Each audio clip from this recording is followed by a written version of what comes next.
वंदे मातरम। कर्मचारी साथियों, IFMS 3.0 पे किसी निलंबित कार्मिक का जो निर्वाह भत्ता है वो किस तरीके से बनाएंगे, उसके संबंध में मैंने पिछले वीडियो में कुछ जानकारी दी थी, लेकिन जो लाइव प्रोसेस करके नहीं बताया था। अब एक जो साथी है, इनकी समस्या आ रही है और कई महीनों से, लगभग जनवरी से इनकी सैलरी है वो अभी भी नहीं बन पा रही है। तो उसका क्या प्रोसेस रहेगा मैं आपको पूरा बताने का प्रयास करूंगा। अब इसके लिए दो तरीके IFMS 3.0 पे है जिस पे आप जो निलंबित कार्मिक उसका निर्वाह भत्ता बता सकते हैं। पहला तो ये है कि IFMS 3.0 पे लॉगिन करने के बाद में आपको एम्प्लॉय मॉडिफिकेशन में जाना है और सर्विस डिटेल्स में एम्प्लॉय स्टेटस है वो सस्पेंड करना है, यानी उसमें बाकी सारी जो भी कॉलम्स है, सस्पेंशन ऑर्डर वगैरह है वो सबमिट करके उसका स्टेटस है आप चेंज कर दें। उसके बाद में पहला जो तरीका है कि आप पार्शियल पे में जाकर के, सैलरी प्रिपरेशन में जाकर के, पे में जाकर के इंटर डेट रेंज यहाँ से 1-4 से जो भी डेट रेंज जिसमें आपको बिल बनाना है वो अंकित कर दें, ग्रुप अंकित कर लें और एम्प्लॉय स्टेटस उसको सस्पेंडेड रखें। और उसके बाद में सस्पेंड जो परसेंटेज है वो आपके 50 या 75% वो रखने दें और एम्प्लॉय एक्टिव स्टेट उसको एक्टिव रहने दें। और एक्चुअल पोस्ट जहाँ पर अगर पोस्ट सही नहीं आ रही है तो उसको पहले पोस्ट को आपको सही करना है। उसके बाद में आपको अलाउंस और डिडक्शन चेक करते हुए इसको सबमिट करना है। अब ये आप पार्शियल पे में करेंगे। उसके बाद में आपको करना है कि जब आप सैलरी में बिल में पार्शियल प्रीवियस मंथ सैलरी का प्रोसेस करेंगे तो यहाँ आपको सैलरी पूरी बनाई हुई दिखाई देगी, लेकिन वास्तव में आपको निर्वाह भत्ता या तो 50% या 75%, सामान्य रूप से 6 महीने तक 50, उसके बाद में 75% बनाना है तो सही निर्वाह भत्ता ऑटो प्रोसेस में दिखाई देगा। तो उसको आप एक बार देख लें। उसके बाद में बिल के साथ में नियम 53(2) के अंतर्गत आय का स्रोत नहीं होने का प्रमाण पत्र है वो अपलोड कर लें। और उसके बाद में इसको बिल को आपको यहाँ से कोष कार्यालय को जो भी आपके वहाँ अपलोड कर देना है। तो ये तो हो गया पहला तरीका। अब एक और दूसरा तरीका आपको बता दूं मैं यहाँ से कि दूसरा तरीका ये है कि IFMS 3.0 को लॉगिन करने के बाद में एम्प्लॉय मॉडिफिकेशन में जाने के बाद में सर्विस डिटेल्स में एम्प्लॉय स्टेटस में सस्पेंड कर ले। तो ये दोनों में काम करना है। जो बाकी कॉलम है वो आप देख लें अच्छी तरह से। उसके बाद में एम्प्लॉय मैनेजमेंट में सब्सिस्टेंस मैनेजमेंट में जाकर के सब्सिस्टेंस असिस्ट अलाउंस इनिशिएट का जो ऑप्शन है उसको आपको सेलेक्ट करना है और सब्सिस्टेंस अलाउंस डिटेल्स पर क्लिक करके उस सारी डिटेल्स आपको फीड करनी है। उसके बाद में सबमिट के बाद में जो भी डिजिटल हस्ताक्षर OTP के माध्यम से सब्सिस्टेंस ग्रांट सैंक्शन ऑर्डर है वो आपको प्राप्त करना पड़ेगा। और निर्वाह भत्ता अगर 75% करना है तो सब्सिस्टेंस अलाउंस मॉडिफिकेशन या रिवोक से कर सकते हैं। और बिल के साथ में वापस वही नियम 53(2) के अंतर्गत आय का स्रोत नहीं होने का प्रमाण पत्र अपलोड कर लें और ऑटो सैलरी के माध्यम से कोष कार्यालय को बिल है वो प्रस्तुत करना है। अब पहले तरीके से तो बिल है वो प्रत्येक माह पार्शियल पे से बनेगा और दूसरे तरीके से बिल का जो भी प्रत्येक माह है वो मैनुअल प्रोसेस करने के बाद होगा। तो अब जैसे पार्शियल पे का अगर मान लो करना चाहें तो पहले तो आपको एम्प्लॉय स्टेटस चेक करना है। तो यहाँ से जैसे आप यहाँ DDO लॉगिन कर लें और यहाँ से आपको एम्प्लॉय मैनेजमेंट में जाकर के एम्प्लॉय की जो भी स्टेटस है वो आपको चेक करनी है। यहाँ से जैसे एम्प्लॉय मैनेजमेंट यहाँ और यहाँ से एम्प्लॉय मॉडिफिकेशन में जाकर के यहाँ मॉडिफिकेशन और यहाँ एम्प्लॉय जो स्टेटस है या सर्विस डिटेल्स है ये आपको क्लिक करना है। और यहाँ से आपको उस कार्मिक को सिलेक्ट करना है जिसका आपको बिल बनाना है।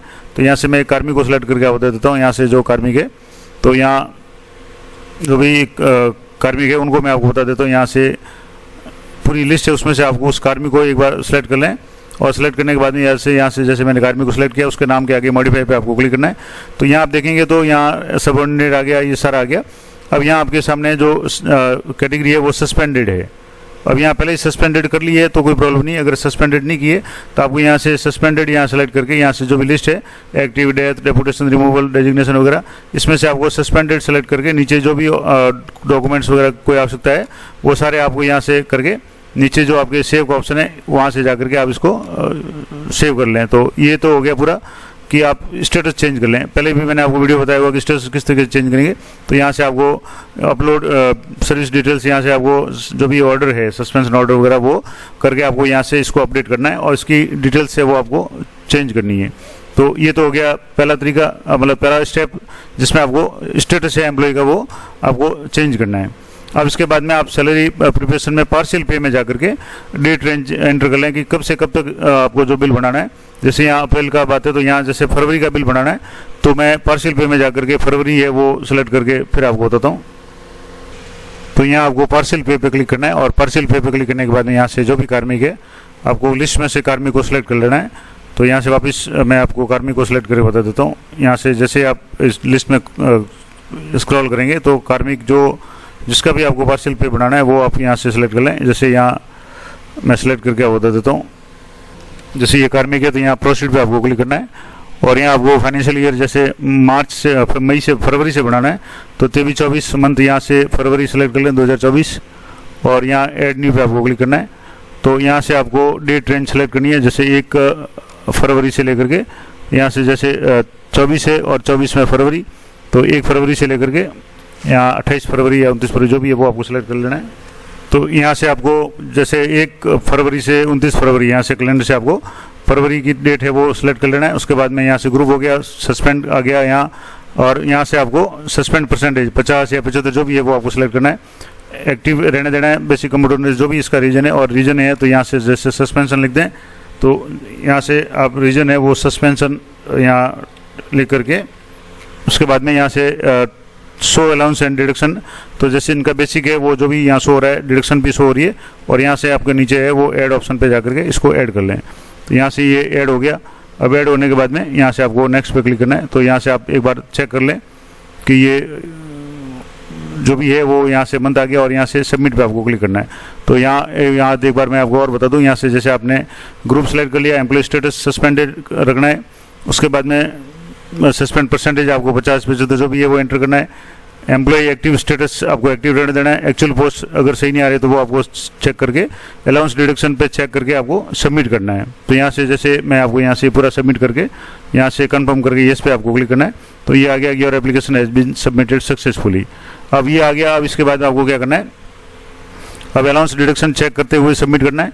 अब आप सैलरी में partial previous month salary process करें, तो यहाँ से आपको सैलरी में जाना है, और सैलरी में जाने के बाद में पार्शियल प्रीवियस मंथ सैलरी यहाँ से जैसे सैलरी यहाँ आप थोड़ा सा नीचे स्क्रॉल करेंगे तो यहाँ से सैलरी वाला जो ऑप्शन है वो आपको सेलेक्ट करना है। तो यहाँ मैं आपको सेलेक्ट करके बता देता हूँ। तो यहाँ सैलरी में आपको पार्शियल प्रीवियस मंथ सैलरी यहाँ आपको क्लिक करना है, और यहाँ से जैसे फाइनेंशियल ईयर अभी जैसे आपने 23-24 की थी, तो यहाँ से आपको फाइनेंशियल ईयर सेलेक्ट कर लेना है। अब ये थोड़ा नहीं आ रहा तो दोबारा इसको आप यहाँ से क्लिक कर लें। यहाँ से आपको करना है पार्शियल प्रीवियस मंथ सैलरी, और यहाँ से आपको 23-24 सेलेक्ट कर लेना है, और फरवरी माह, क्योंकि फरवरी का अभी 24 का किया, और यहाँ से आपको सर्च करना है। तो ये कार्मिक आ गया, यहाँ कार्मिक के आपके यहाँ से सेलेक्ट कर लेना है, और यहाँ से आप देख लें जैसे अभी जो आ रहा है 18,500, हालांकि इनका जो भी सैलरी है 75% होनी चाहिए। तो यहाँ से आपको इनिशिएट पे क्लिक करना है। यहाँ आप एक बार दोबारा देख लें कि यहाँ से करके सबमिट करना। अब आप सैलरी प्रोसेस में जाकर यहाँ आपको सैलरी पूरी बनी हुई दिखाई देगी, लेकिन वास्तव में निर्वाह पता है 75 या 50% ही बना है, सही निर्वाह पता ऑटो सैलरी में आपको दिखाई देगा। तो यहाँ से पहले आप इसको इनिशिएट कर लें। तो इनिशिएट करने के बाद में आपको यहाँ से ऑटो सैलरी में जाना है। यहाँ से जैसे इनिशिएट हो गया, अब यहाँ ऑटो सैलरी में जाना है, तो यहाँ से ऑटो सैलरी प्रोसेस में जाएंगे। यहाँ जाकर के आपको फाइनेंशियल ईयर जैसे 23-24 सेलेक्ट कर लेना है, मंथ आपको फरवरी सेलेक्ट करना है क्योंकि फरवरी का मैंने बिल बनाया, और यहाँ से आपको कार्मिक का है वो ग्रुप सेलेक्ट कर लेना है। तो जो भी ग्रुप था मैं आपको ग्रुप सेलेक्ट करके बता देता हूँ। तो अब आपको चेक करने के लिए ऑटो सैलरी प्रोसेस में जाना है, जिसमें आपको यहाँ से फाइनेंशियल ईयर ये कर लें, मंथ आपको फरवरी सेलेक्ट करना है, ग्रुप आपका जो भी था वो सेलेक्ट करके यहाँ सर्च पे क्लिक करेंगे। तो थोड़ा सा ये नीचे जाएंगे तो नहीं आता, तो एक बार और कोशिश करें। कई बार थोड़ा सा साइड में शो होता है तो ये शो नहीं होता है, तो मैं आपको दोबारा कोशिश करके यहाँ से सर्च ऑप्शन में जाकर के सर्च करके बता देता हूँ। अब यहाँ से आप बिल स्टेटस में जाकर के भी चेक कर सकते हैं। तो अभी जो बिल बनाया था यहाँ से आप रेफरेंस नंबर देख लें, बिल नंबर देख लें, सैलरी बिल है, और यहाँ से bill not forward to treasury, और यहाँ आपको पहले इसकी रिपोर्ट से देख लेनी है। तो मैं यहाँ आपको रिपोर्ट्स एक बार देख लेते हैं और चेक कर लेते हैं कि रिपोर्ट सही है या नहीं है। तो यहाँ आप देखेंगे तो जो 18,500 था उसकी जगह 13,875 यानी इसका जो भी 75% है वो यहाँ शो हो रहा है। डिडक्शंस जो भी थी वो शो हो रही है। इस तरीके से ये चेक कर लें। आउटर भी आप एक बार चेक कर लें, यहाँ से आप आउटर चेक कर लें, और यहाँ आउटर में भी जो भी अमाउंट है वो डिडक्शन और बेसिक है वो चेंज होकर के आ गया, यानी 75% बेसिक शो हो रहा है। और शेड्यूल का अगर है उसके साथ में अगर शेड्यूल आपने को लगाया या इसका शेड्यूल होगा तो वो भी शेड्यूल भी यहाँ आपके सामने शो हो जाएगा। यहाँ से शेड्यूल है तो यहाँ जो दो डिडक्शन है उसका शेड्यूल भी आपके यहाँ इस तरीके से शो हो जाएगा। तो ये तो हो गया पूरा प्रोसेस। अब यहाँ से आप इसका देखना चाहें तो जैसे बिल है वो नंबर आगे टोकन नंबर जनरेट नहीं हुआ क्योंकि उसको फॉरवर्ड नहीं किया है, और नॉट पेड भी आ रहा है। अब इसको फॉरवर्ड करने के लिए आपको यहाँ सैलरी में जाने के बाद में सैलरी बिल्स में ऑटो सैलरी प्रोसेस पे जाना है। यहाँ ऑटो सैलरी प्रोसेस में वापस आपको मंथ फाइनेंशियल ईयर सेलेक्ट करना है। 23-24 फरवरी का बिल था तो फरवरी 24, और यहाँ से आपको ग्रुप सेलेक्ट कर लेना है और यहाँ से सर्च पे क्लिक करना है। तो यहाँ कई बार साइट की प्रॉब्लम के कारण यहाँ शो नहीं होता है, तो जैसे ही ये शो हो जाता है उसको आप एक बार चेक करके उसके साथ में जो भी ये मैंने बताया था कि यहाँ आप आय का स्रोत नहीं होने का एक प्रमाण पत्र यानी एक एफिडेविट टाइप या जो भी शपथ पत्र है वो लिख करके यहाँ सबमिट कर दे, साथ में अपलोड कर लें और बिल को है वो आप ट्रेजरी फॉरवर्ड कर सकते हैं। तो ये पूरा प्रोसेस हो गया। आशा करता हूँ ये पूरी जानकारी आपके लिए उपयोगी रहेगी। मैं आपको एक बार और बता दूं कि सबसे पहले तो आपको अगर कार्मिक है तो उसको आपको एम्प्लॉय स्टेटस से मॉडिफिकेशन में जाकर के सर्विस डिटेल्स में जाकर उसको सस्पेंडेड करना है। उसके बाद में दो ऑप्शन है, पार्शियल पे से भी बना सकते हैं और सस्पेंडेड वाला में बना सकते हैं। अब इसमें क्या होगा कि जैसे ये सब्सिस्टेंट असिस्टेंट जो डिटेल्स इसमें जाने के बाद में सबमिट करने के बाद में डिजिटल हस्ताक्षर यानी OTP के माध्यम से आपको ये जरूरत पड़ेगी, सैंक्शन ऑर्डर निकालना पड़ेगा। लेकिन पार्शियल पे में आप साधारण तरीके से आसानी से इसको कर सकते हैं प्रोसेस, और जिसमें सैलरी तो पूरी बनी हुई दिखाई देगी आपको पार्शियल प्रीवियस मंथ में। लेकिन जब आप इसको ऑटो सैलरी प्रोसेस में देखेंगे या बिल स्टेटस में जाकर चेक करेंगे तो वो 75% या 50% जो भी होगा वो बना हुआ ही आएगा। मैंने आपको पूरा प्रोसेस लाइव करके बता दिया। तो आशा करता हूँ ये सारी जानकारी आप लिए उपयोगी रहेगी। इसी तरह की अपडेटेड जानकारी के लिए चैनल पर बने रहें और IFMS 3.0 से संबंधित, पे मैनेजर से संबंधित, इनकम टैक्स से संबंधित विभिन्न प्रकार के टॉपिक से संबंधित जितनी भी समस्या है सभी का मैंने वीडियो बना रखा है। तो आप एक बार चैनल पर विजिट जरूर करें, आपको कोई ना कोई काम की जानकारी जरूर मिल जाएगी। तो मिलते हैं नेक्स्ट वीडियो में, तब तक जय हिंद, जय भारत।